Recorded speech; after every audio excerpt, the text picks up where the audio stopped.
मेरे आग्रह पे, निवेदन पे, रिक्वेस्ट पे, गुजारिश पे आप सब लोग अपने कीमती समय में से अपना बहुत सारा पैसा खर्च करके इस कार्यक्रम में उपस्थित हुए। सबसे पहले मैं दिल की गहराइयों से हाथ जोड़कर आप लोगों को धन्यवाद देता हूं। ये संभव ही नहीं था आप लोगों से जुड़ने के लिए ये मंच मिला। आज जो सम्मान आप सभी लोगों के माध्यम से मुझे प्राप्त हो रहा है, जो प्रेम मिल रहा है, पिछले साल 21 जुलाई को मैं पहली बार इस संगठन के कार्यक्रम में गया था।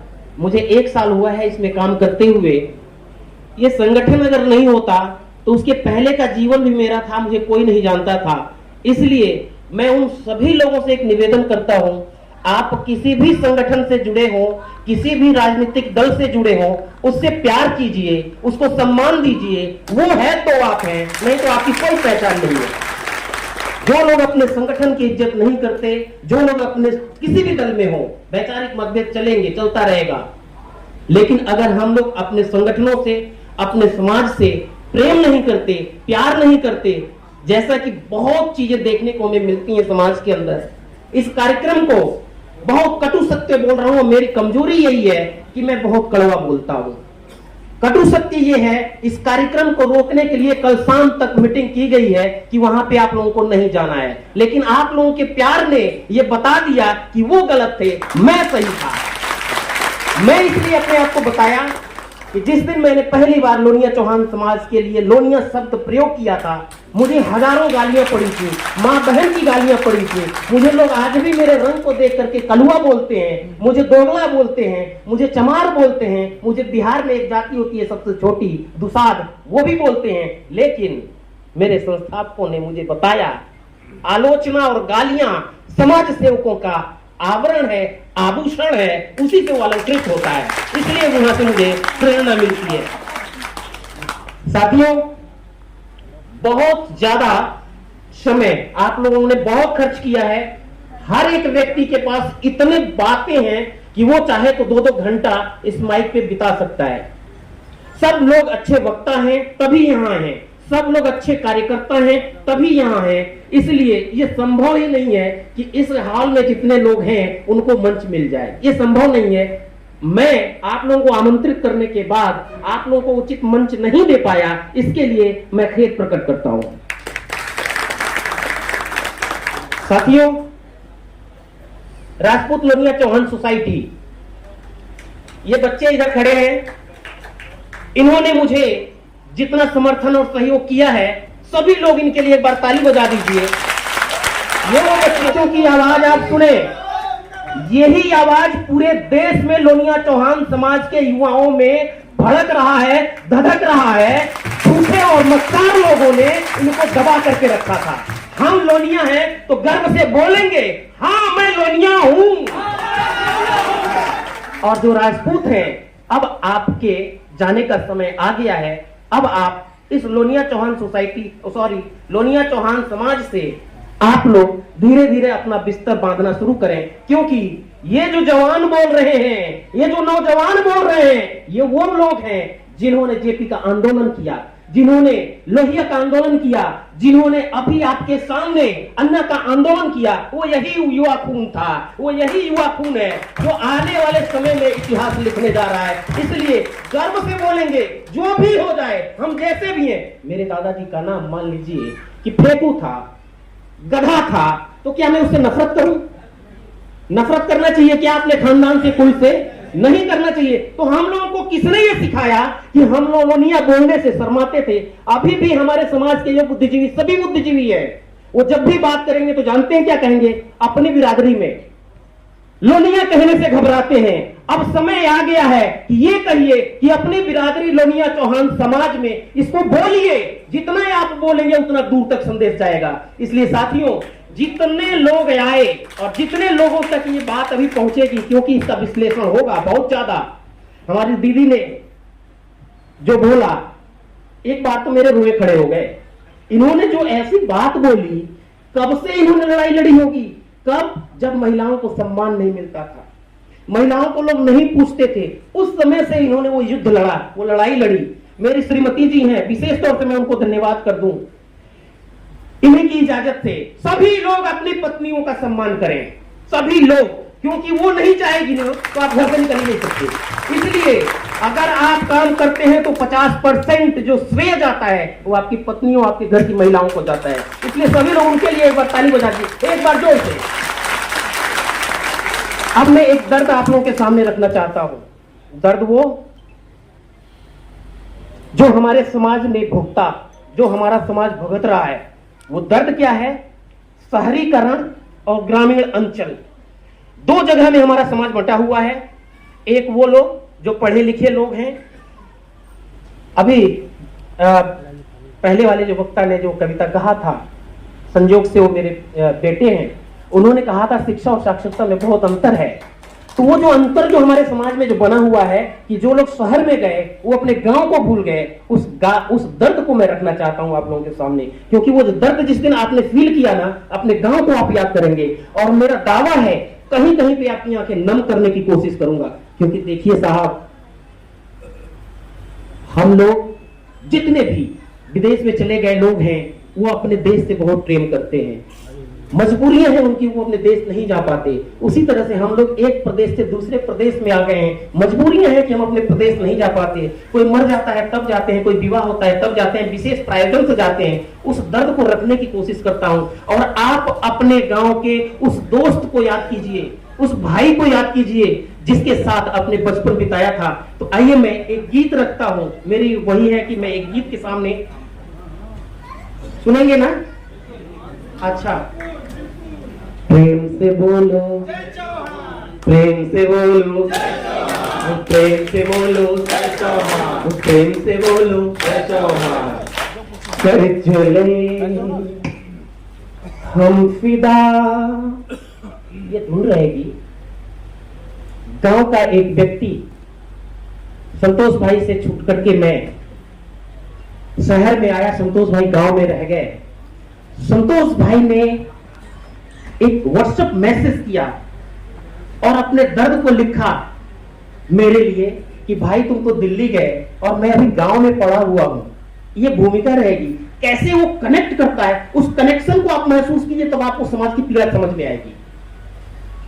तुम गए गांव से रोजी रोजगार को,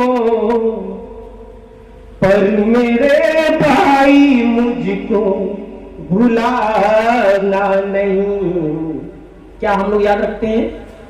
भूले हुए हैं। याद कीजिए वो बचपन के दिन, वो मजबूरियां, वो गरीबियां याद कीजिए। आप भूल गए शहर में आकर के।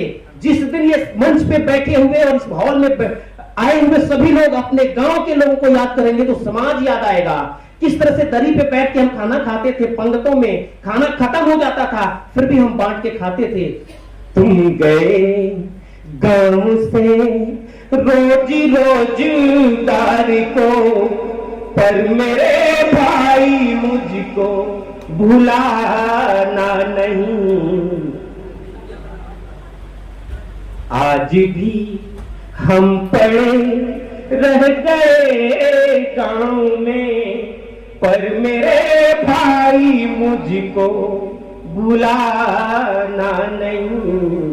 ये निवेदन किया और दर्द लिखता है। उस दर्द को आप महसूस कीजिए, समाज याद आएगा। मैं एक बात बताऊं, अखियों के झरोखों से, जिस दिन आंखों से आप समाज को देखने की कोशिश करोगे तो सिर्फ कमियां दिखेंगी, और जिस दिन अपने मन से देखोगे बंद करके झरोखों को, जरा बैठी जो सोच में, बैठिए और सोचिए अपने समाज की दुर्दशा किसने किया।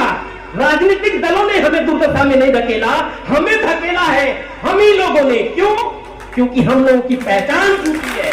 जब तक हमारी सही पहचान नहीं होगी, आप ये आई कार्ड बना रहे थे, सबके पहचान पत्र बना रहे थे, घुसने के लिए पहचान पत्र चाहिए, तो राजनीति की हिस्सेदारी के लिए पहचान नहीं चाहिए क्या? बिल्कुल चाहिए। तो जब आपकी पहचान ही नहीं है कि आप राजपूत हैं, क्षत्रिय हैं, आप दलित हैं, आप मुसलमान हैं, आप कौन से चौहान हो भाई, बताओ तो सही, तब तो मैं दूंगा तुम्हें। ये राजनीतिक दल के लोग करते हैं। इसलिए हमें जरूरत है कि हम लोग अपने नाम के साथ लोनियां लगाएं, जिसको नहीं लगाना है मत लगाओ, लेकिन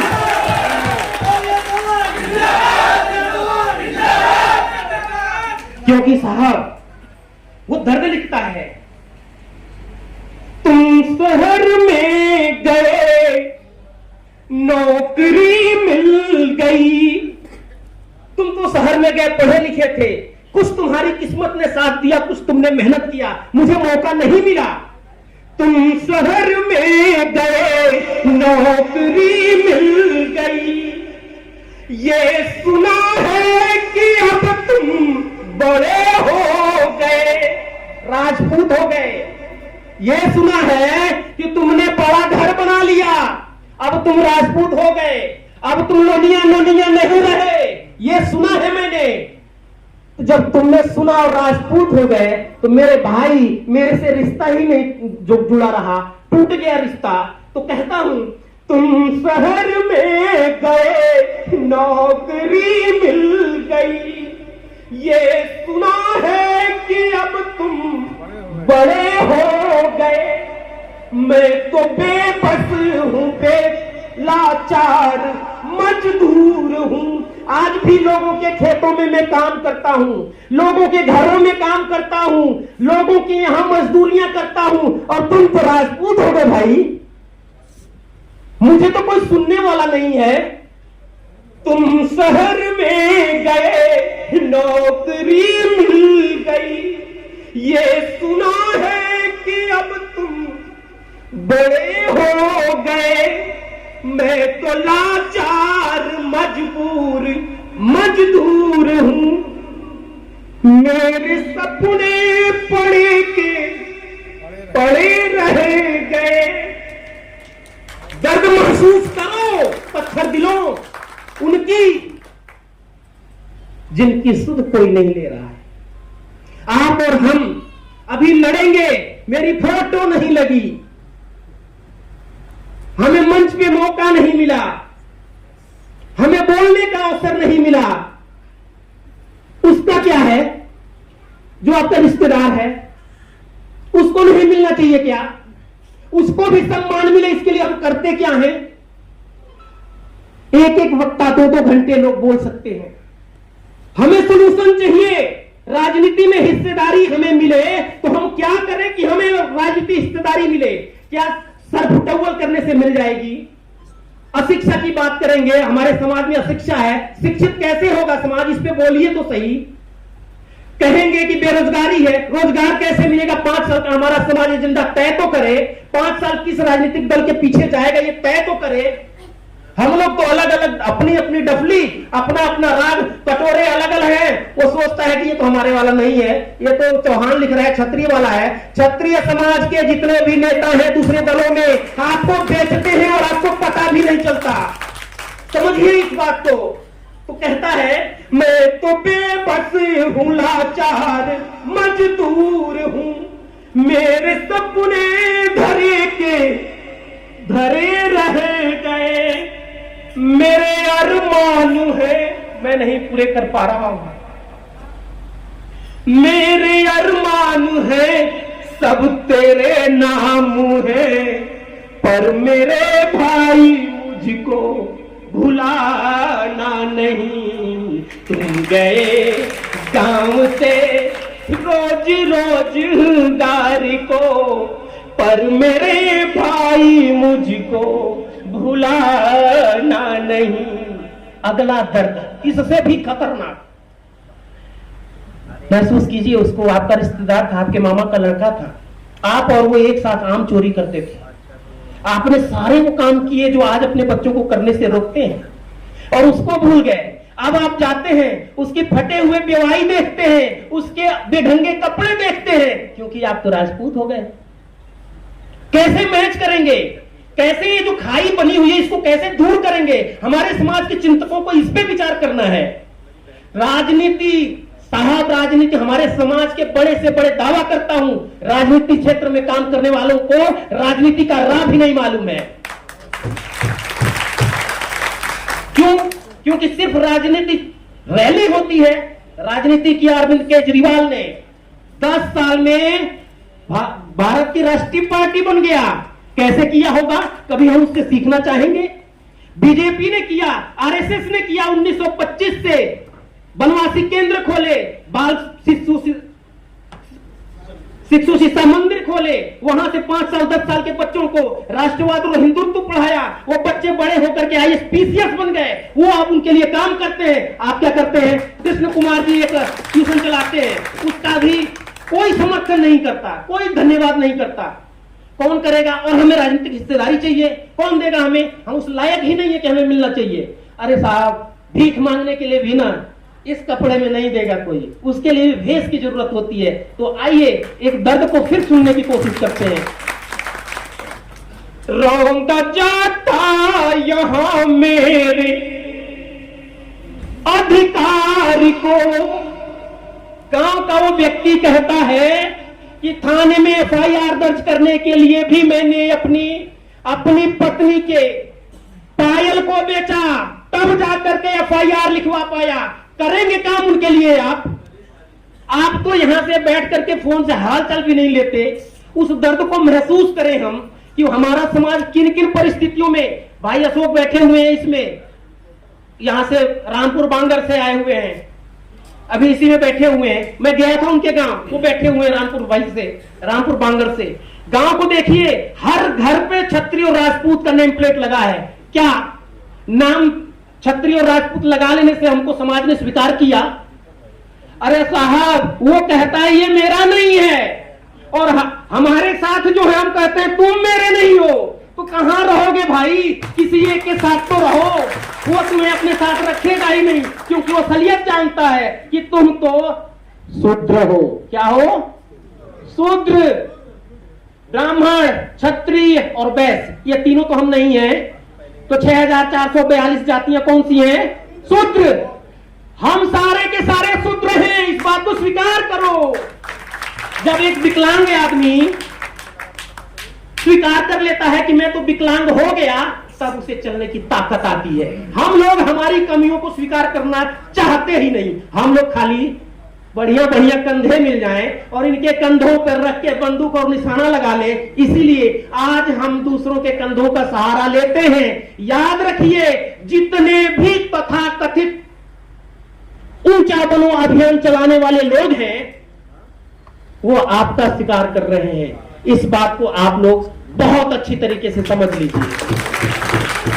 रोंदा जाता यहां मेरे अरमान अधिकारी को, पर मेरी बात कोई उठाता नहीं। बिहार में 55 लोगों के खिलाफ एफआईआर हुआ है। कितने हमारे समाज के नेताओं ने उस पर आवाज उठाई? क्या ये जिम्मेदारी हमारे समाज के नेताओं की नहीं है? क्या सिर्फ हम कहने के लिए हमारे समाज के नेता रहेंगे? हम सबको अपने गिरेबान में झांकने की जरूरत है। क्यों?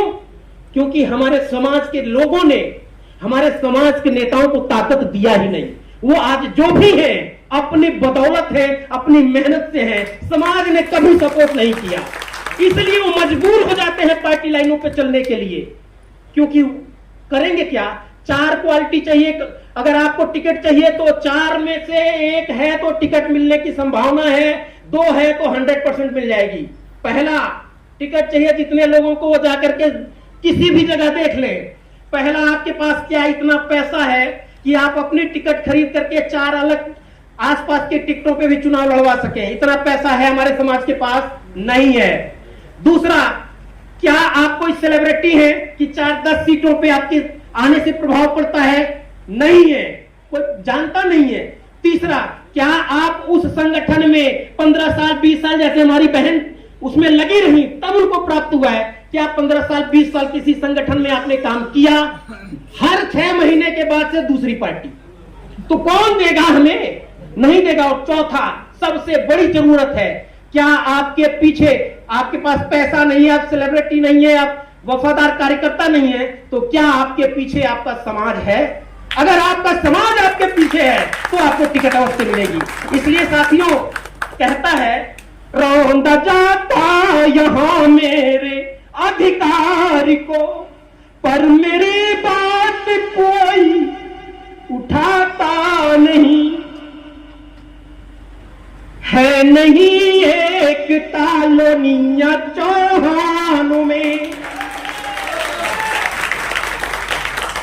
है नहीं एक तालोनिया चौहानों में। एकता कैसे होगी बताता नहीं। कहते हैं एकता होगी, इस पे चर्चा की जरूरत है। हमने कितने 15 साल में तीर मारे हैं। मैं मेरी पत्नी से पूछ दूं मैंने कल क्या खाया था, क्या लगता है क्या कैसा जवाब आएगा? अरे ये क्या सवाल है। लेकिन मैं पूछूं कल क्या बनाओगी, तब कैसा जवाब आएगा? ये समाज जानना चाहता है, पीछे के इतिहास मत बताओ, हमें ये बताओ कि मुझे परसों क्या करना चाहिए। इस पे चर्चा की जरूरत है। रौंदा जाता यहां मेरे अधिकार को, पर मेरी बात कोई उठाता नहीं। है नहीं एक तालोनिया चौहानों में, एकता कैसे होगी बताता नहीं। है नहीं देखने वाला कोई दुर्दशा, तू तो शहर में है पर मेरे भाई मुझको भुलाना नहीं। तुम गए गांव से रोज रोजगारी को, पर मेरे भाई मुझको जुड़ो उनके साथ जो गांव में छोड़े आए हो, रिश्तों को मजबूत करो। जुड़ो उनके साथ जो गांव में बेरोजगारी की दंश को झेल रहे हैं, महंगाई की दंश को झेल रहे हैं। मेरा एक काम है, हमारे संस्थापक साहब ने कहा हमारा एक काम है, यहाँ ग्रेटर नोएडा में मेरा एक बिजनेस है, व्यापार है। मैं उसमें भी कोशिश करता हूं कि मेरे समाज के लोगों को मैं काम दे सकूं। क्या ऐसा करेंगे आप लोग? अगर 5 वर्कर चाहिए तो कोशिश करो अपने समाज के लोगों को देने की। अगर 2 चाहिए तो अपने समाज के लोगों को नौकरी दो, बिजनेस से जोड़ो। ये भावनाएं हमारे समाज में राजनीतिक दल बहुत हैं। कहीं भी फेंकिए राष्ट्रीय अध्यक्ष, कहीं भी ढेला राष्ट्रीय कोषाध्यक्ष, सब ढेले राष्ट्रीय अध्यक्षों पे पड़ेंगे। इतने सारे बनने के बाद भी ये दशा। मैं तो डर रहा था कि इसमें इतने लोग आएंगे कि नहीं। कृष्ण कुमार जी से मैंने बोला ये तो बहुत बड़ा है, लेकिन उन्होंने कहा कन्हैया जी, कृष्ण कुमार जी वो पहले व्यक्ति हैं जिन्होंने मुझे दिल्ली में इस कार्यक्रम को करने के लिए ऑफिस टाइम में छुप के बंक करके मेरे लिए काम आए। इसलिए सभी लोगों से कहता हूं इनके लिए एक बार धन्यवाद से ताली बजा दीजिए। तो साथियों, बहुत बातें हैं, हम सब लोगों को सुननी है, लेकिन बात वो करें जो फ्यूचरिस्टिक हो। ये किसी से पूछ दीजिए गूगल पे